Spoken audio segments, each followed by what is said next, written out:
This is the Reluctant Leader podcast, the podcast designed to help you if you've landed a leadership role through no fault of your own and now need to find out what you should be doing. I'm your host, Mark Terrell, and have been there and know what it feels like and made all the mistakes. In each episode, I'll be getting to grips with a leadership topic by interviewing an expert in their field. You'll find out why they do what they do and take away some top tips you can use to become a more confident leader. For more content and to keep in touch with how the project is developing, go to www.thereluctantleader.co.uk. If you have any comments about the episode, you'll find me on LinkedIn, Facebook and Twitter. So let's crack on with the show. Today I'm talking to Susan Payton. Susan is a story strategist, coach and founder of The Business of Stories. In a noisy high-tech world where it is getting harder and harder to stand out from the crowd, Susan uses storytelling to help passionate entrepreneurs and business owners connect and build meaningful relationships with their target market. She recently flew to Nashville, Tennessee to train with Donald Miller, CEO of StoryBrand, a company that has helped more than 3,000 businesses clarify their marketing messages so that their customers listen. She's now one of only 2 certified StoryBrand guides in the UK. I hope you enjoy this chat we had about your brand story, and I will catch you all on the other side.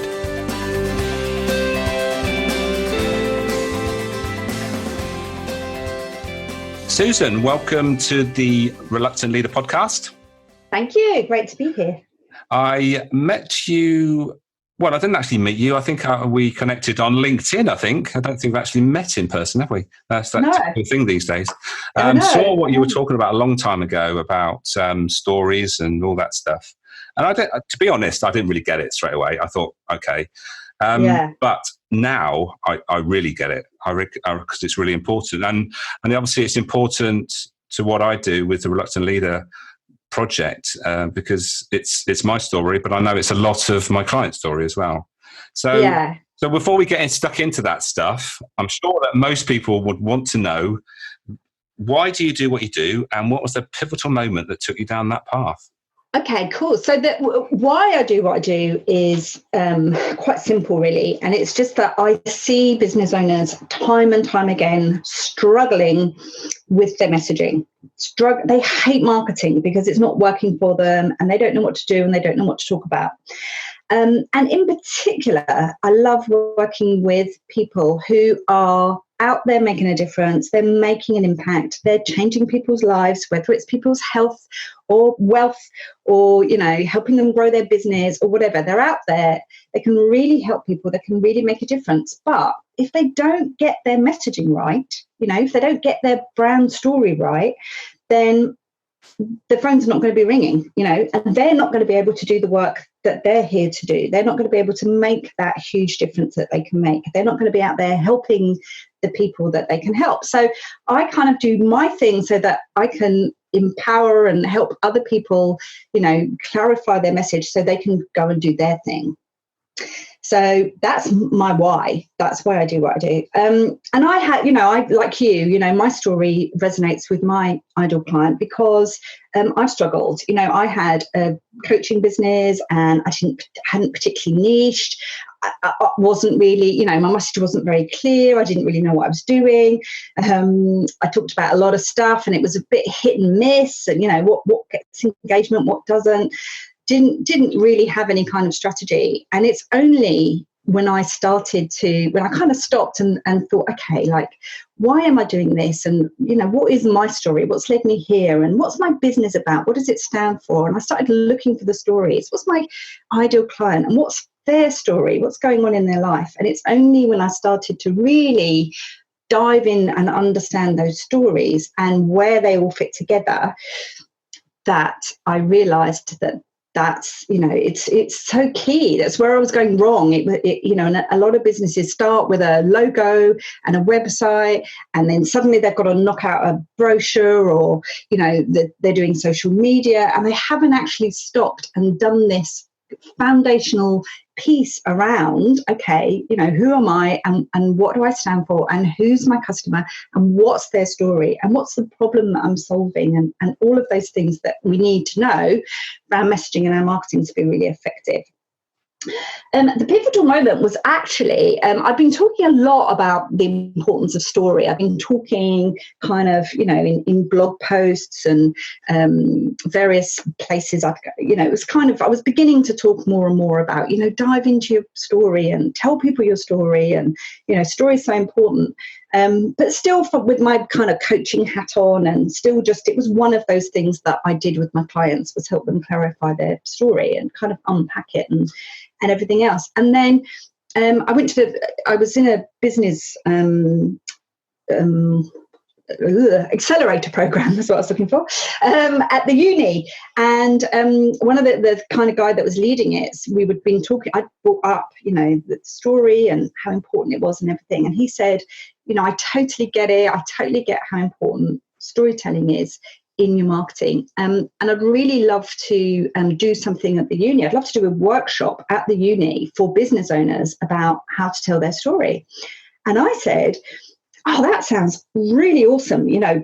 Make sure you tell me the date and I'll come. And he was like, well, I was kind of hoping that you'd be at the front of the room, delivering it. I was like, oh, okay. And then I remember leaving that evening, getting in my car to drive home, and suddenly just having like a tingle all over and a smile from ear to ear, and thinking, I think this is my thing. I think I found it. I think this is it. Because kind of all the other stuff I was doing, helping people with strategy and how to set up a business and next steps to take and all of that, suddenly I thought, if you don't get this bit right, if this isn't where you start from, then really the rest of it isn't going to help. And that was it. Literally within a week, the Business of Stories was born, and I'd changed my website, bought the domain, created a kind of a framework that I knew would work. I mean, that's over the years I've refined that and what have you. But literally within a week, I was up and running as the Business of Stories. I just thought, this is it. This is what I need to do. I need to help people tell their story. I can absolutely resonate with exactly what you said. I set out to do good and make a difference, but I didn't spend enough time thinking about, well, who is it I want to help? I think a lot of people especially coaches, go out and say, well, I can help everybody. I don't have to differentiate myself. If I do that, then I just stop myself from working with other people. But what we need to do is actually have that, whatever you would call it, a niche, your story. You need to differentiate yourself in some way. And most people will resonate with your journey, your story, whichever you want to call it, and actually say, yeah, that's me. That's what I did. And, how can I prevent myself doing that? Blah, blah, blah. So it is really, really important, but it's not easy, is it? It's not easy, no. And that is the thing, is that, we're so close. Well, we're so close to our own story, that people say, but I haven't got a story, my story's not interesting, or I'm not sure what my story's got to do with my business, or, who wants to hear it? But it's the place to start, because, quite often when I was working with, and I was particularly at that time working with women who wanted to start their own business, and whenever they would get to that point where they'd say, oh, I don't know who I'm working with, or I don't know what my niche is, or anything else, and I would say, okay, start with your story. Tell me your story. And in particular, tell me about the challenges. Tell me about the things you've overcome, the obstacles you faced and what have you. And the minute they would start talking about that, it would be crystal clear, what their values are, what's important to them, who they're talking to, who they love working with, how they can help people, how those challenges, how those things that they've overcome are going to really resonate with the people that they really want to work with.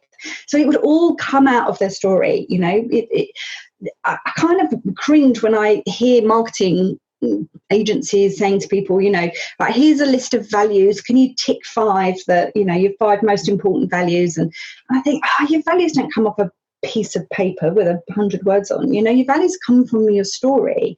And whenever people start telling me their story, you learn so much from it. And it's the start point, don't start banging up websites and writing marketing copy if you haven't actually, first of all, gone through your own story and worked out what bits of my story are actually going to resonate with my audience. But it isn't easy because you are very close to it, and you're very close to your business. You know, you've probably been doing what you do for years. You've got language that you use that's actually other people are not familiar with. You know, you forget what it's like to not know what you now know. So there's a book called The Art of Explanation, and he talks about the curse of knowledge, you know, where you just get to a point where you know so much about what you do that it's actually quite hard to step into the shoes of somebody who doesn't know what you do and explain it to them in a way that's really clear and concise and compelling. Yeah, I absolutely get that, and sometimes you can come across as arrogant in some ways, that you know something that somebody else doesn't. You don't mean to, but it just happens that way because you think, well, what do you mean you don't know this stuff? But and it puts up a barrier. You know, if somebody's telling me what they do and I don't get it, you know, and I ask and I say, what does that mean? You know, explain it, and they explain it, and I still don't get it. Well, I don't want to look stupid anymore, so I'll say, oh, okay, great.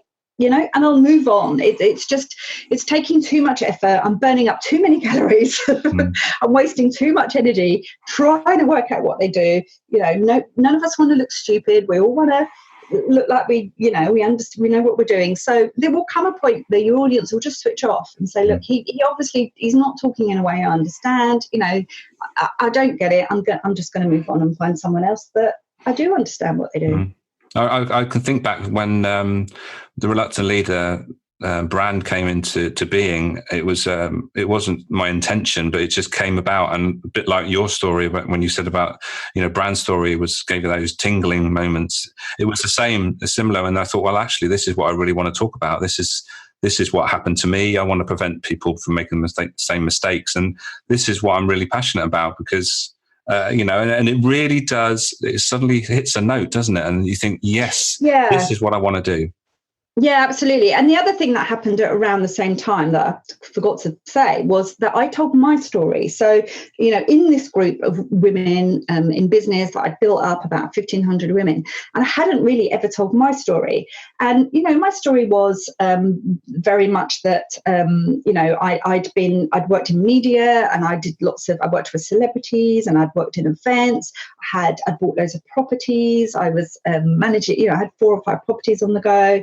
And I was doing it all on my own. I was actually a single mum at the time. So, you know, had lots going on, and busy life, and working in London and everything else. And then literally overnight, my world fell apart, and the property market crashed, and I ended up losing all of my properties because I had just taken all of the equity out and put it into a big development with a developer who then disappeared off the face of the earth. Everything just, I got very ill. I actually got diagnosed with ME, and I was really struggled for a few years.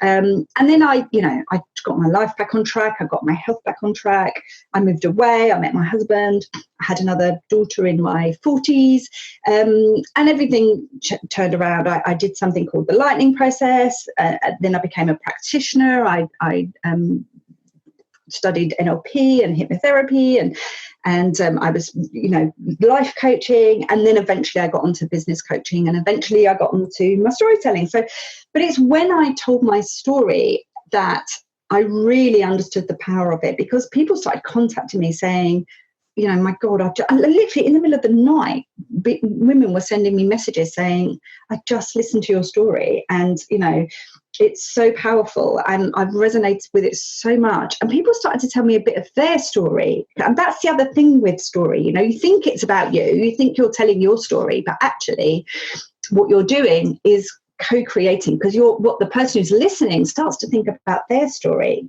Actually, where does, you know, what bits of that story connect with my story? And it makes them kind of step into their own story. So that people start coming back to me saying, you know, I was a single mum, or I lost everything in the property market crash, or, you know, I've been ill and been trying to get my life back on track, or I've had chronic fatigue. And, you know, and I suddenly realised that you kind of open that space and people, you know, feel connected to you. And literally people were coming back to me saying, God, I've been in your group for a year, but I've never really connected with you. You know, can you tell me a bit more about your coaching? You know, I got clients from it because people just suddenly wanted to connect with me, because they thought she'll get me. And this is it. This is what it boils down to, is people hear your story and they'll think, like people will hear your story and think, he's going to get me. He's been there. He's been down that road that I'm on now, but he's further ahead in the journey and he knows how to get me, where I want to get to. And that's the power of story. Yeah. So before we get into how maybe we can get back to working out what our story is, I know recently you've taken another step for your business, haven't you? Yeah. And to step down the same route, but obviously just tell us about what that was. Yeah, well, I came across a couple of years ago, a company called Story Brand, a guy called Donald Miller, really clever guy. He was actually originally a writer. He wrote 10 books. I think they're all memoirs, actually, but, really good writer. So he spent his life trying to keep his audience engaged, keep them turning the pages and everything. When he decided he wanted to start his own company, he used kind of what he'd learned from storytelling. He used the same storytelling framework that he'd used to write books to actually write his marketing and clarify his own company's message. And the company exploded. And he realized that actually the framework he was using to write his messaging was more valuable than the business he was using that messaging to grow. And he started teaching other business owners, how to clarify their messaging and how to kind of use storytelling framework so that people would really engage with it and buy into it. And that's basically how Story Brand was born. So he's created this 7-step framework that he hasn't invented it. It's been around for thousands of years, the kind of classic storytelling structure where you have a hero and he's got to go and fight the demons, or he's got challenges to overcome. He's got to go on a journey and he meets someone along the way that's going to help him. He meets his Yoda or his some guide that's going to help him get there, and he overcomes the challenges and he goes on and he wins the day. And it's the classic kind of, story structure that you'll see in every movie you ever go to. But he's very, very cleverly put it into 7 steps, 7 sound bites that you need to get really, really clear on for your business. And then, tell it in a way that it's clear, it's simple, it's easy to understand. Your customers can repeat it, tell it to other people, and then word will spread. Because the problem is that if we're not doing that, if our messaging is too complicated or there's too much in it, then people get confused, they get overwhelmed, and they just move on.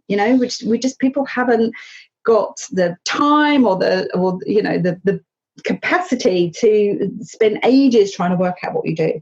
So Story Brand, he also brought out a book last year on called Building a Story Brand by Donald Miller, and I highly, highly, highly recommend that every single one of your listeners reads it, because even if you're not doing marketing, whether you are talking to people, whether you use words, in your business, if you have to communicate with other people, if you speak to your customers, if you, have to write any kind of social media, any kind of messaging or marketing, or give a talk, or have a meeting go the way you want it to go, read Building a Story Brand by Donald Miller, because it's awesome. So what I did last month was actually fly out to Nashville and spend 5 days in a room with Donald Miller, training to be an official certified Story Brand guide.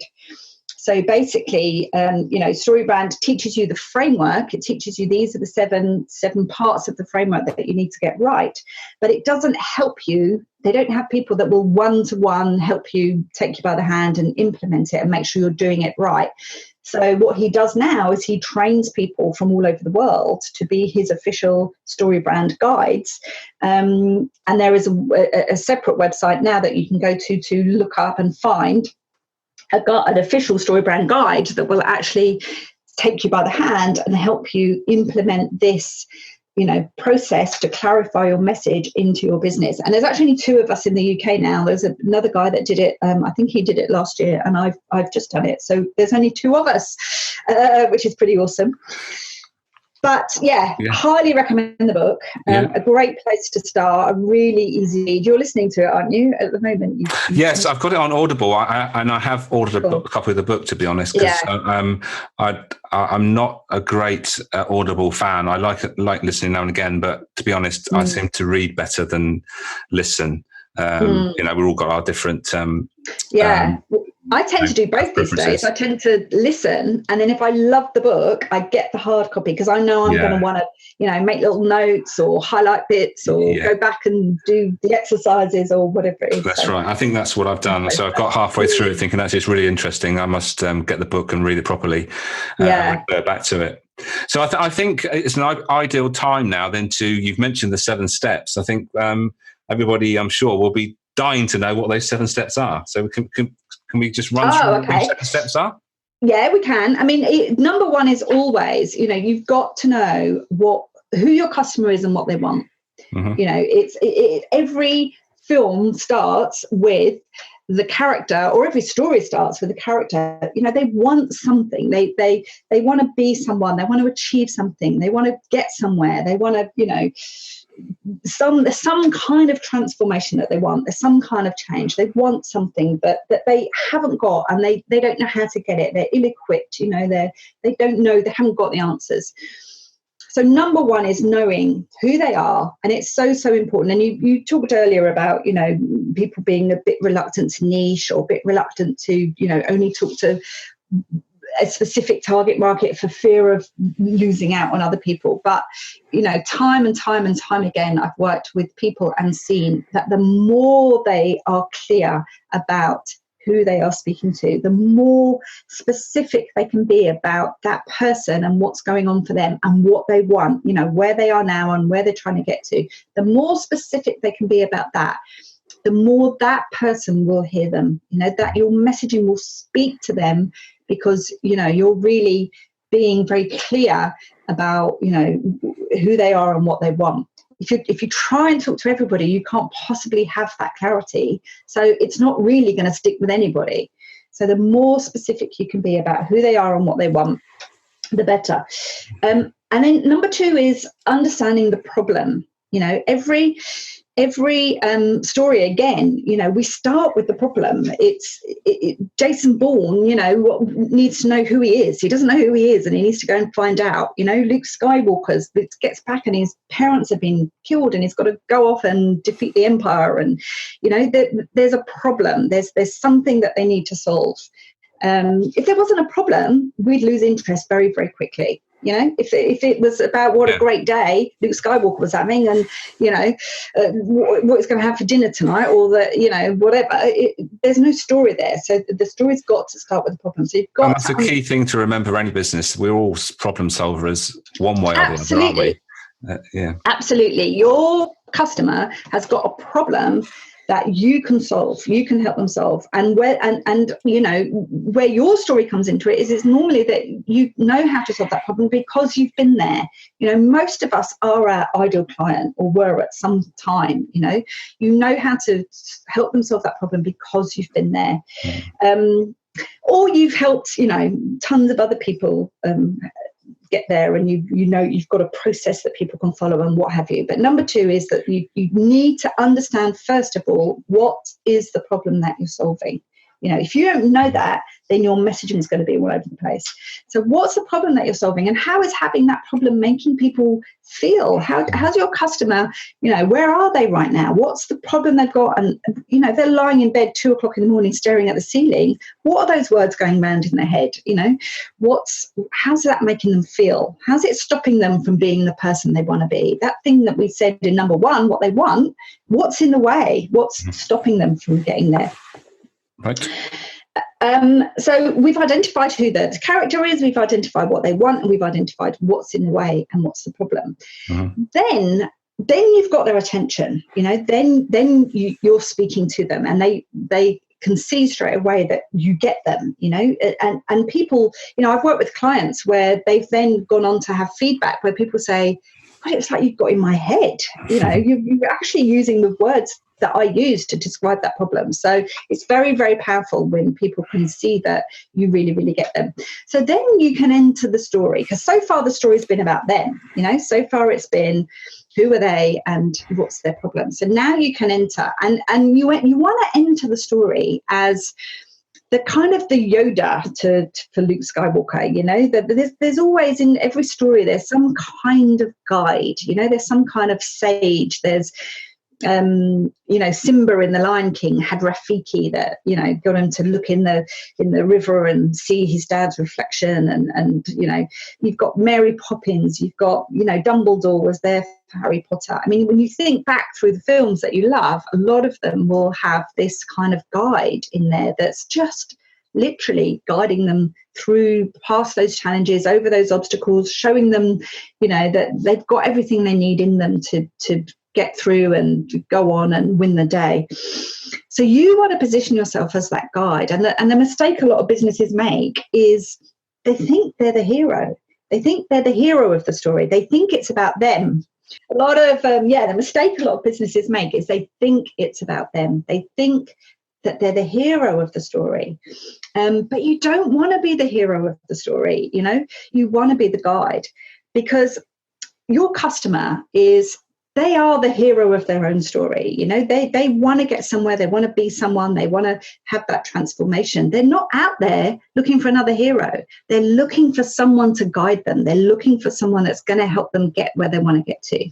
So you want to position yourself as the guide. The guide's the stronger character anyway. The guide's the wise one. He's already conquered the demons, and he's got a plan, and he's going to lead you through to success, whereas the hero is the one that's kind of ill-equipped and needs help, and so you want to position yourself as that strong guide in the story. And you do that by showing empathy, that bit of your story that shows that I get you, I've been there, I understand, I understand the struggle. And authority, we want to know that our guide knows what they're doing. So you just want to show that you've done it before, and that might be a couple of testimonials on your website, but that's what we want to know about our guide, that they get us and they've done it before, they're competent, they know what they're doing, they can get us where they want to get to. Mm-hmm. So actually, even when you tell your own story, if you were doing your own about page, if I'm writing an about page for a client, I even start that with the customer story, so I did one last week for somebody actually. She works with women in help them with their career and career choices and what have you. So we literally started her about page with, I know how you're feeling, I know what it feels like to be stuck in a job that no longer fills you with joy, or to feel overwhelmed or lost about what to do next. So you start there. You're immediately positioning yourself as a guide with empathy. I get you. I know I've been there, that I've been where you are now, but I got out of it. I got past it. I've moved on to, I had the happy ever after, and I can show you how to get that too. Yeah. So where are we? Whatever number we're on, number 5, I think. And then the guide has a plan. You want to have a plan, and by plan we mean that we want to show that yes, we've been there, and yes, we've done it before, but actually it's really easy. There's just to get started, we just want to give them like 3 steps. So whether it's 3 steps to selling your car, or 3 steps to how to work with me, what to do next, or 3 steps might be let's get together and work out your goals, let's make a plan and work together to implement it. And number 3 is so that you can go on, grow your business and have the life that you want to live. But it's just laying down some kind of path in front of them so that it's easy for them to say yes. It's easy for them to take the next step forward. I've gone to so many websites where the business talks about what they do, and they talk about how they can help you, but there is no actual, it's not easy for me to immediately see, okay, what do I do next? Some people don't even have a call to action at the top of their website. Book a call, schedule an appointment, or whatever your call to action is. Make it really simple. And having this kind of 3-step plan. I mean, every every website that I've created for a client, there'll always be a 3-step plan on there. The Good Witch said to Dorothy at the Wizard of Oz, just follow the yellow brick road. You want to put a path out in front of them that says all you have to do. Don't feel overwhelmed. You don't need to feel lost. You don't need to feel all of those things, all of those problems you've got. I can help you solve them. And actually, all you need to do is put the right foot forward and then your left foot, and you're going to be walking towards success. So a 3-step plan is really good way of showing people that, this is all you need to do to get to where you want to get to. I'm not saying, you might have a 20-step plan of actually what you do when you work with somebody, but it's laying something simple down in front of them that says step 1, and that's actually the most important step because that's the bit you're asking them to do first. Yeah, I think what I'm thinking there is that most people, if they've got a problem, are feeling overwhelmed. Absolutely. And the last thing you want to do is overwhelm them that it's 20 steps. Yeah. That's not really going to help them. They're going to think, oh my God, I don't think I'm going to even take 1 step, let alone 20 steps. But absolutely. 1 step at a time, isn't it? Yeah, and three steps is good. 4 is okay. 5 is too many. Studies have shown if you do 5 steps, people start to, your things drop. There isn't as much engagement. So 3 steps is good. And this isn't, like you said, this is to do the opposite of overwhelm. This is to make people go, oh, okay. So all I need to do actually is pick up the phone and have that initial meeting where we can discuss, what the next steps are. And then I'm moving forward. I've taken that first step. This guy, or woman, I keep saying guy, but, this guide obviously knows how to get me where I want to get to. And he's shown me what step number 1 is and has made it easy, because like you say, they're feeling overwhelmed and so the next step is actually to have that clear call to action, at the end of your plan or on your website or on any messaging or marketing that you send out. Always tell them what the next step is. Always make it really, really clear what they need to do next. And again, don't confuse, don't overwhelm. I often say if you're in a building and there's a door that they want you to go out of, if in case of a fire, they'll put fire exit. They make it really clear. They don't say, well, this is a door that we would like you to go out if in case of a fire, but we understand that you might want to go and look around. There might be other doors you like the look of, but, really ideally we'd like to come back and use this door. They don't. They make it really clear, really simple. Exit, and that's what you want to do. You want to make it very clear what you want your customers to do next. So all of those things kind of position you as the guide, the confident guide. I know how to get you to where you want to go, and these are the steps, and this is what you need to do next. So then the last, what number are we on? Have you? Well, I think we're at last one. Yes, I've been noting down. So I think 7 is the last one. Yeah. So the last one is, what are the stakes? You need to put some stakes in the game. If there's nothing at stake, then again we'll lose interest. Donald Miller actually uses a great example that I love, which he says, if Liam Neeson's, another one of his daughters has been kidnapped.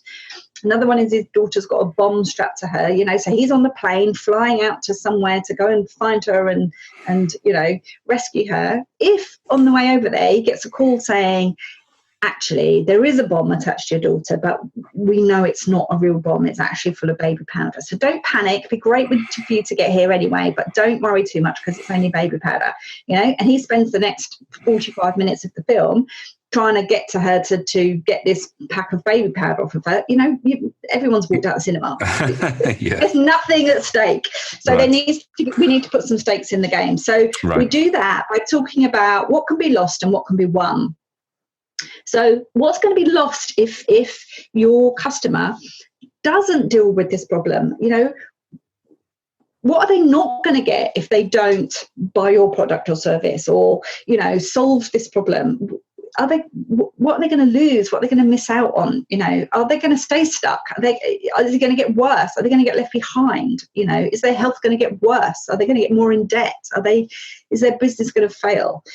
So it's kind of that, what can be lost if you don't take action, if you don't go on this journey. And you don't want to overdo this bit, we don't want it, because that can have a negative effect if, and I have seen people just pile this on too thick. Yeah, I've seen plenty of that, thinking, oh my God, I mean, it's all a bit doom and gloomy. I think I'll walk away from that. Yeah, exactly. But it's just, what it is helping them see what you can help them avoid. It's being clear about what you can help them avoid. So you want to touch on it. You want to put some stakes in the game. You want to remind people that if they do nothing, chances are nothing's going to change. Yeah. So you want to remind them.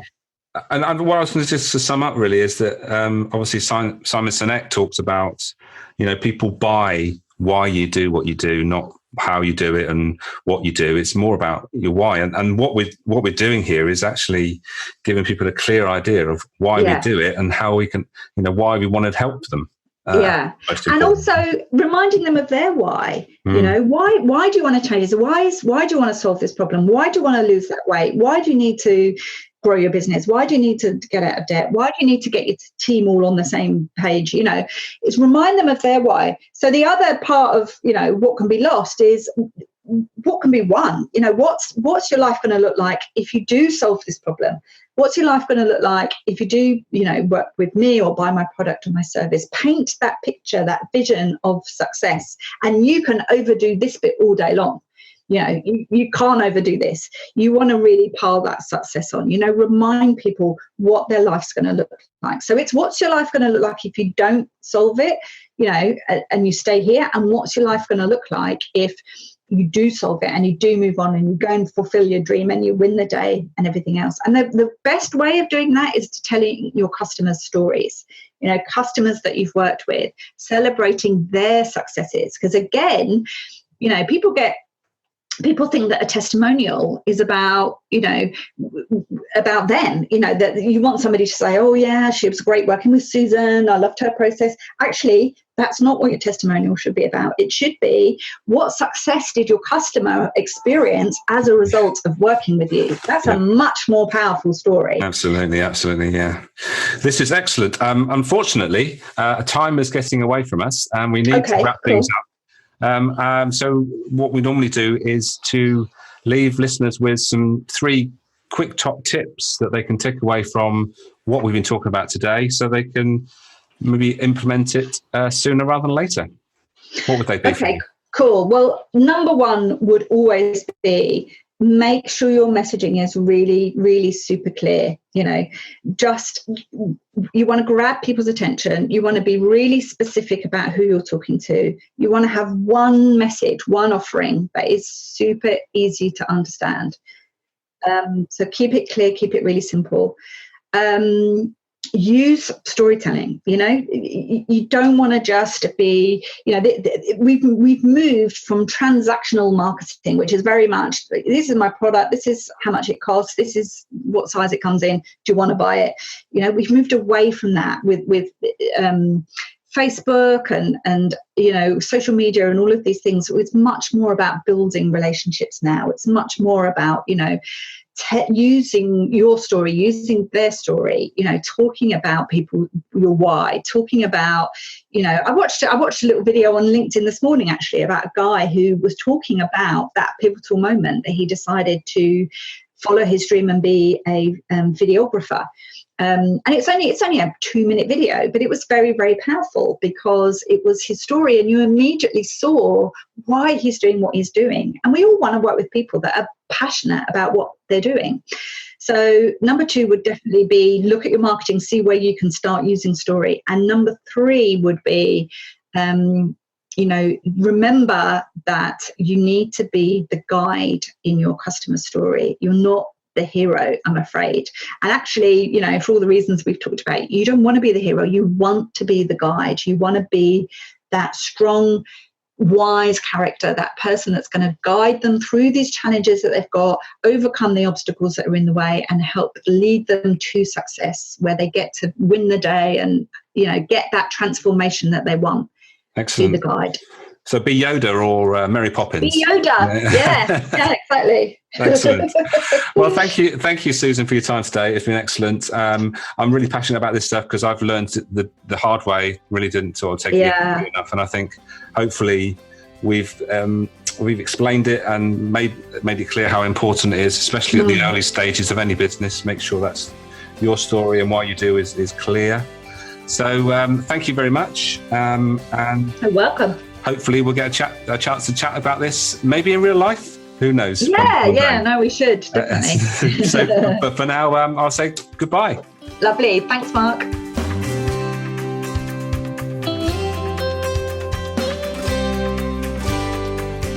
Thank you for listening to this episode. If you enjoyed it, please take a moment to leave a review.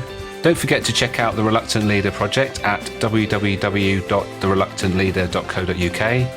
Make a note to start, stop or continue doing whatever struck a chord in this episode. And until next time, be the best you can be.